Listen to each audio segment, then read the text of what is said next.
Hey guys, it's Axomyth again, coming at you with a video about Bad Batch episode 15. If you've been keeping up with this series of reviews, I welcome you back. If you're new here, I welcome you, and not only hope you enjoy this, but I hope you consider blasting that subscribe button to keep up with future projects I have in store.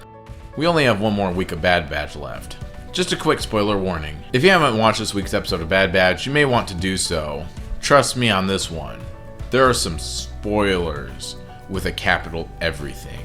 We start out with Hunter in captivity on an Imperial shuttle. Crosshair comes up to him and takes his comlink and activates it, using Hunter as bait to draw in his friends. Speaking of which, we find out that they indeed got themselves back on Ord Mantell, where it's sunset. It was different and worth mentioning. It looks great. They're finished fixing up the ship. Tech notices Hunter's beacon has been reactivated, and he's no longer on Pharaoh. He's traveling to Kamino. This episode's pacing was very fast and it hops around from place to place a lot.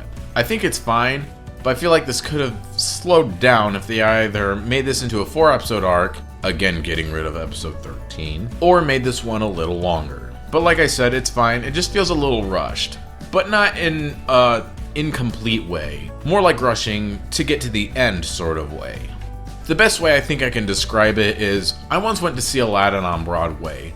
Amazing, by the way. But I noticed that the actors were talking very fast, clearly, but fast.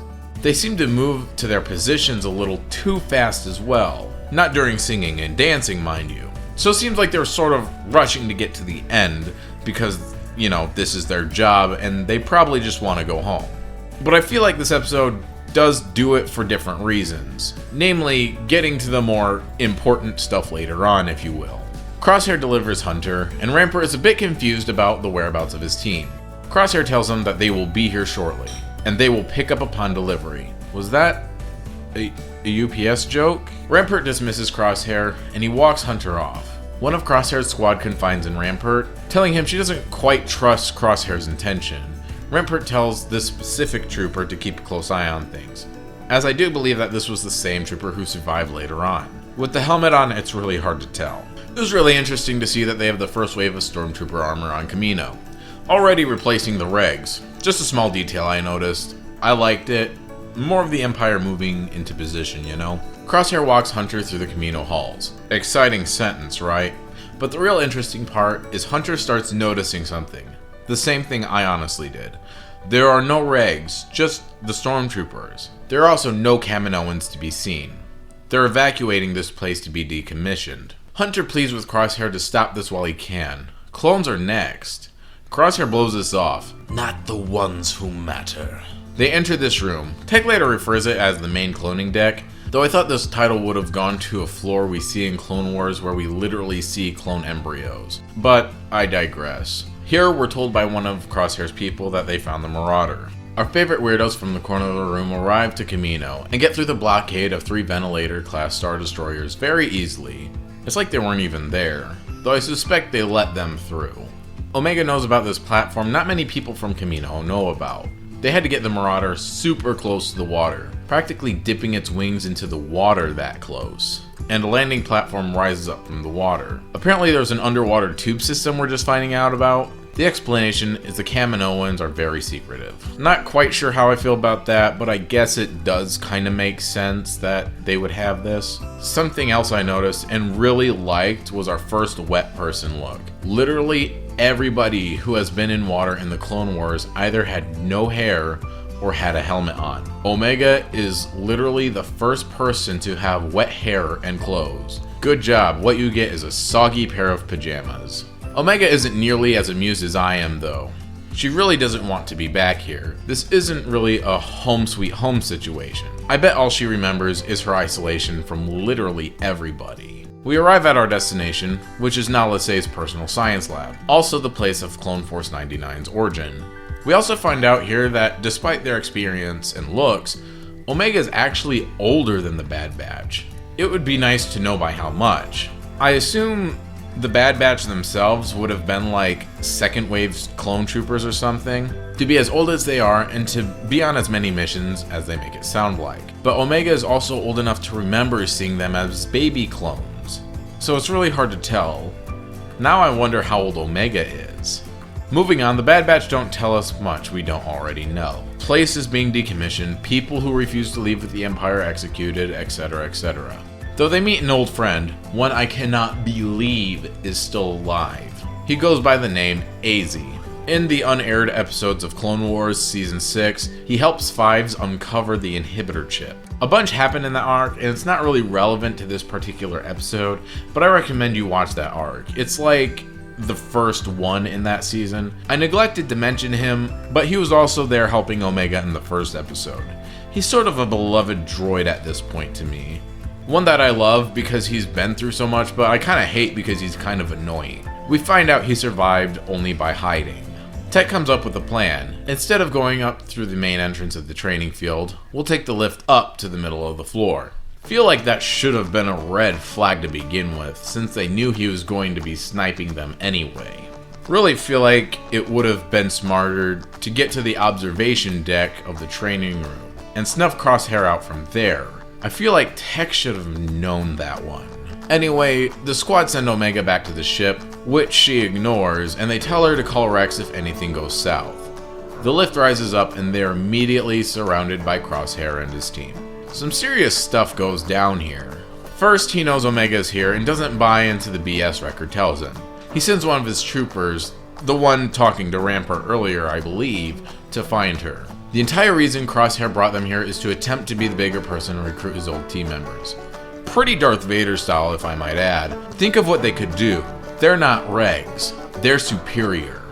Prince of all clone troopers, anybody? Hunter really isn't buying this in the first place. He's more loyal to his brothers and knows the Empire will turn on them at some point, at any given moment.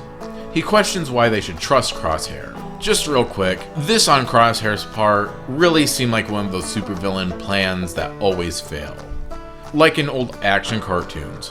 Darn you, Blank! You foiled my plans! I'll get you next time! Meanwhile, Omega, who's still underneath them, is spotted by the one trooper, and starts to activate the training droids. AZ also helps Omega escape from the trooper. Crosshair tells his men to stand down. They look him in the helmeted eye, and tell him, "Negative, sir." Crosshair shoots one. Just one bullet.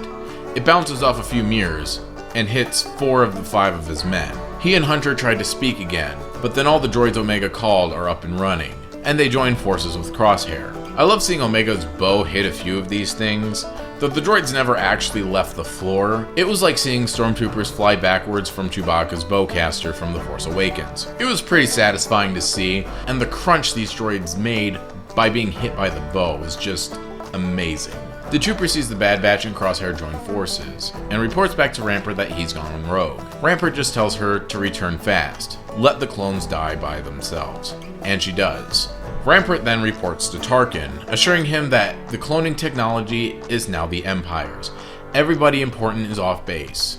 Tarkin tells him to fire when ready. After Squad 99 take care of the droids, Hunter's the first one to have his weapon pointed at Crosshair. Before Crosshair did the same, of course, as we pretty much knew he would. Hunter tries to recruit Crosshair this time, and tells him that they were never his enemy. I remember the first episode. It's not your fault, Omega once told Crosshair.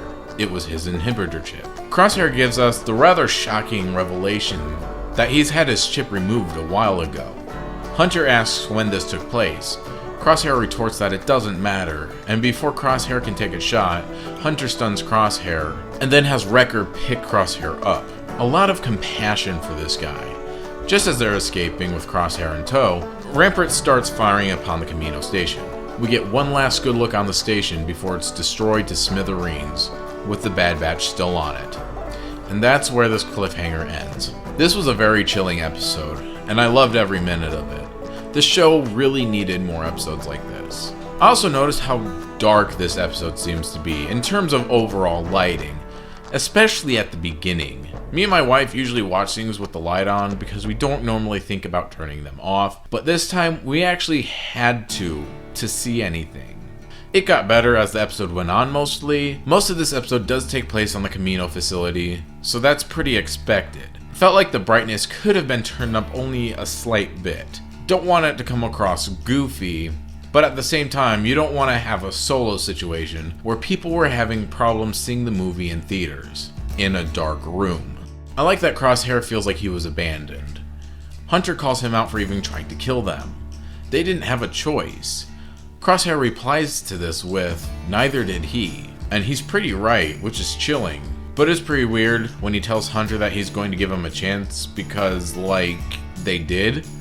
Crosshair shot Record 2 or 3 times. So I feel like them leaving was sort of justified, but I do like the abandonment that he does sort of feel. Though it's hard to tell whether or not he still has his inhibitor chip or not. Personally, I think he's lying. I also like how he didn't exactly turn good. He's still loyal to the Empire at the moment. Though since the Empire basically tossed him aside, I wonder where he'll go if he decides not to join the Bad Batch. This also makes me wonder who the antagonist will be for the recently announced Season 2. Will we see Vader? Or will it be Rampart himself? Or will it be the clones? Please comment down below your thoughts. I'd love to know what you think. Guess that's kind of it for this time. Again, if you would like to stay up to date, please blast that subscribe button and ignite that bell icon. Let me know what your thoughts on this episode were, and maybe tell me what you thought of my review of this episode. Also let me know you like this by sharing with your friends and/or followers. I hope you enjoyed this. Until next time, this has been Axel Myth, and I'll see you later.